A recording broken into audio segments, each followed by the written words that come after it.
नमस्कार, मैं हूं निकिता और आप देख रही हैं सत्यहिंदी.com। चलिए एक नजर डालते हैं अब तक की सुर्खियों पर।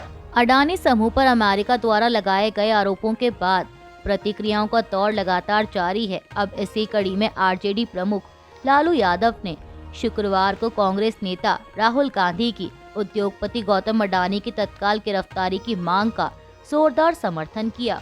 बिहार के पूर्व मुख्यमंत्री ने अमेरिका में अडानी समूह के खिलाफ रिश्वतखोरी और धोखाधड़ी के आरोपों पर राहुल गांधी के पिछले दिन के बयान के बारे में कहा कि राहुल गांधी सही कह रहे हैं, अडानी को गिरफ्तार किया जाना चाहिए। अरबपति गौतम अडानी और 7 अन्य के खिलाफ करोड़ों डॉलर की रिश्वतखोरी के मामले में अमेरिका द्वारा आपराधिक आरोप पत्र दायर किए जाने के बाद यहां के एक प्रमुख वकील ने कहा है कि मामला काफी बढ़ सकता है, जिससे गिरफ्तारी वारंट और यहां तक कि प्रत्यर्पण के प्रयास भी हो सकते हैं।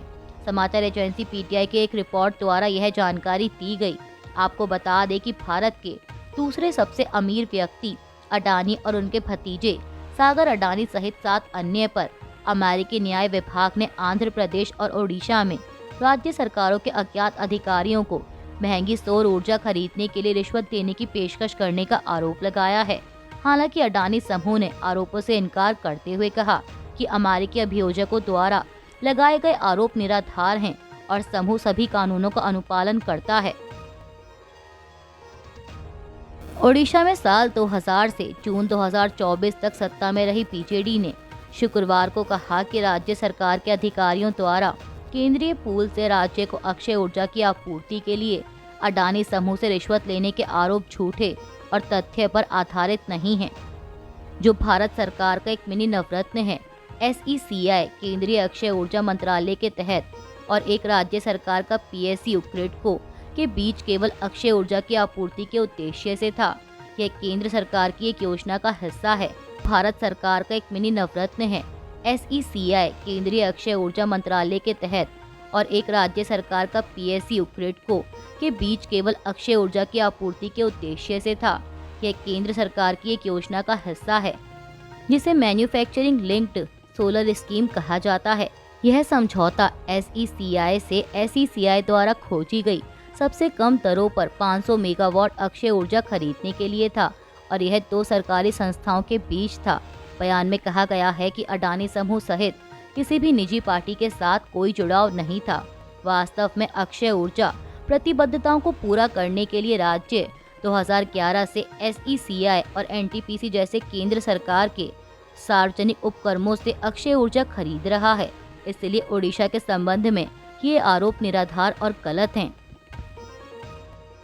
पश्चिम बंगाल की मुख्यमंत्री ममता बनर्जी ने सोमवार को अपने आवास पर TMC की राष्ट्रीय कार्यकारिणी की बैठक बुलाई है, जिसमें संगठनात्मक बदलाव, संसद के आगामी शीतकालीन सत्र के लिए रणनीति और विवादास्पद वक्फ संशोधन विधेयक जैसे अन्य प्रमुख मुद्दों पर चर्चा होने की संभावना है। पार्टी सूत्रों द्वारा यह जानकारी दी गई। बैठक में TMC के राष्ट्रीय महासचिव अभिषेक बनर्जी, लोकसभा में पार्टी के नेता सुदीप बंदोपाध्याय, सौगत रॉय, प्रदेश अध्यक्ष सुब्रत बख्शी, कोलकाता के मेयर फिरहाद हकीम और अन्य वरिष्ठ नेताओं के शामिल होने की उम्मीद है। चीन ने रूस और यूक्रेन के बीच युद्ध में शामिल सभी पक्षों से शांत रहने और संयम बरतने की अपील की है। चीनी विदेश मंत्रालय के प्रवक्ता लिन जियान ने कहा कि सभी पक्षों को युद्ध विराम का सही माहौल बनाने के लिए बातचीत और परामर्श करना चाहिए। उन्होंने कहा कि यूक्रेन मुद्दे पर चीन की स्थिति सुसंगत और स्पष्ट रही है। हमारी नीति राजनीतिक रास्ते खोजकर संकट को हल करने और स्थिति को बिगड़ने से रोकने की पक्षधर है। रूस के राष्ट्रपति व्लादिमीर पुतिन का कहना है कि गुरुवार की सुबह यूक्रेनी शहर निप्रो पर अटैक यूक्रेनी हमलों का जवाब था। इसके साथ ही पुतिन ने उन देशों को सीधे चेतावनी भी दी है जो यूक्रेन को हथियार दे रहे हैं। पुतिन ने कहा कि यूक्रेन ने अमेरिका और ब्रिटेन के दिए हुए लंबी दूरी के हथियारों और मिसाइलों से रूस के इलाकों में निशाना बनाकर हमले किए थे। गुरुवार को निप्रो पर किया गया रूसी हमला उसी का जवाब था। पुतिन ने चेतावनी भरे अंदाज में कहा कि रूस ऐसे देशों के सैन्य ठिकानों पर भी हमला कर सकता है जो अपने हथियारों को ऐसे मकसद के लिए इस्तेमाल करने की मंजूरी दे रहे हैं। निप्रो हमले के बारे में जानकारी देते हुए पुतिन ने आगे बताया कि यह हमला एक मध्यम दूरी की मिसाइल से किया गया था। ये मिसाइल 10 मैक यानी 2.5 से 3 किलोमीटर प्रति सेकंड की रफ्तार से अपने निशाने तक पहुंची थी। पुतिन ने यह भी कहा कि रूस किसी भी घटनाक्रम के लिए तैयार है। अगर किसी को अभी भी इस पर शक है तो उन्हें नहीं करना चाहिए, हमेशा जवाब दिया जाएगा। आपको बता दें कि यूक्रेन के राष्ट्रपति व्लादिमीर जेलेंस्की ने दावा किया था कि रूस ने एक नए तरह का रॉकेट दागा है जो इंटरकॉन्टिनेंटल बैलिस्टिक मिसाइल जैसा है। दरअसल गुरुवार की सुबह यूक्रेनी वायुसेना ने दावा किया था कि रूस ने यूक्रेन की तरफ इंटरकॉन्टिनेंटल बैलिस्टिक मिसाइल दागी है। वहीं इस पर सीबीएस न्यूज़ के मुताबिक एक अमेरिकी अधिकारी ने कहा कि यूक्रेन पर दागी गई मिसाइल इंटरकॉन्टिनेंटल बैलिस्टिक मिसाइल नहीं थी। अमेरिकी अधिकारी के मुताबिक रूस की तरफ से यूक्रेन पर दागी गई मिसाइल बैलिस्टिक मिसाइल थी। Centre for strategic and international studies के वरिष्ठ सलाहकार मार्क कैंसियन का मानना है कि अगर रूस आईसीबीएम का इस्तेमाल करता तो अमेरिका को इसका पता चल जाता। कांग्रेस महासचिव जयराम रमेश ने बीजेपी अध्यक्ष जेपी नड्डा के कांग्रेस अध्यक्ष मल्लिकार्जुन खड़गे को लिखे पत्र में लगाए गए आरोपों का जवाब दिया है। दरअसल इस पत्र में नड्डा ने मणिपुर में जारी हिंसा के लिए पूर्व की यूपीए सरकार को जिम्मेदार ठहराया है। अब नड्डा के इसी पत्र के जवाब में जयराम रमेश ने एक्स पर एक पोस्ट कर सरकार से कुछ सवाल पूछे हैं। उन्होंने अपने पोस्ट में लिखा कि कांग्रेस अध्यक्ष ने मणिपुर मामले पर भारत के राष्ट्रपति को पत्र लिखा। ये साफ है कि उसका काउंटर करने के लिए अब भाजपा अध्यक्ष ने कांग्रेस अध्यक्ष को पत्र लिखा है। जयराम रमेश ने जेपी नड्डा के पत्र को झूठ से भरा बताया। उन्होंने कहा कि यह पत्र उनके 4D यानी डिनायल इनकार करो, डिस्टॉर्शन तथ्यों को तोड़ मरोड़ कर पेश करो, डिस्ट्रैक्शन ध्यान भटकाओ और डिफेमेशन बदनाम करो तरीके के अनुरूप है। कांग्रेस नेता जयराम रमेश ने आगे कहा कि मणिपुर के लोग चाहते हैं कि राज्य में जल्द से जल्द शांति और सद्भाव आए। इस उद्देश्य से उनके यानी मणिपुर के लोगों के 4 सवाल हैं। पहला, प्रधानमंत्री कब राज्य का दौरा करेंगे? दूसरा, जब अधिकांश विधायक उनके समर्थन में नहीं हैं, तो मुख्यमंत्री राज्य पर कब तक अत्याचार करते रहेंगे? तीसरा, राज्य के लिए पूर्णकालिक राज्यपाल की नियुक्ति कब होगी? और चौथा, जब मणिपुर की बात आती है तो केंद्रीय गृह मंत्री अपने घोर विफलताओं की जिम्मेदारी कब लेंगे?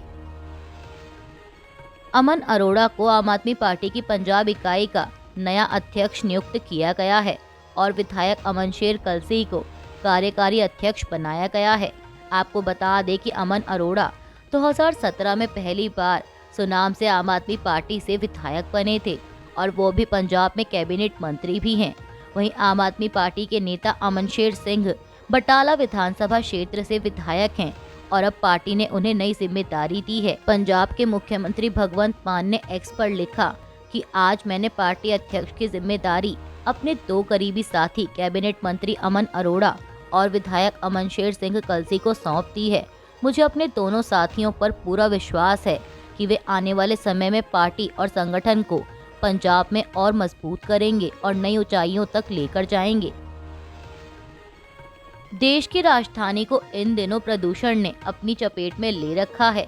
राजधानी में प्रदूषण के मुद्दे पर आज शुक्रवार को सुप्रीम कोर्ट में सुनवाई हुई।